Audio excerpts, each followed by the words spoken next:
আমি কটাছবাৰী ৰঙালী বিহু সন্মিলনে আপোনালোকক জনাবলৈ পাই সুখী হৈছোঁ। ইতিমধ্যে এটি বৰ্ষ গৌৰৱকে আমাৰ কটাছবাৰী ৰঙালী বিহু সন্মিলনে ৫৬তম বৰ্ষত ভৰি দিলেহি।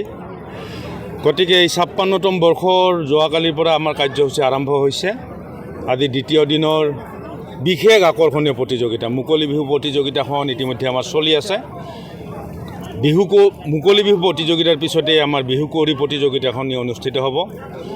এই চকতে বৰ দুখেৰে আমি আপোনালোকক জনাইছোঁ, জুবিনদাবিহীন এই বিহুটি বহু দুৰঙা লাগি আছে।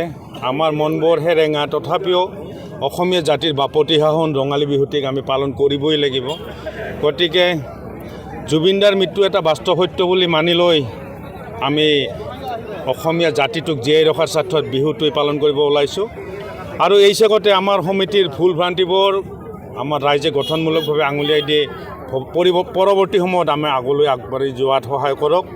আৰু আটাইলৈ আমি এটাই কামনা কৰিম, বিহুটি আহক, আমি একেলগে উদযাপন কৰোঁ।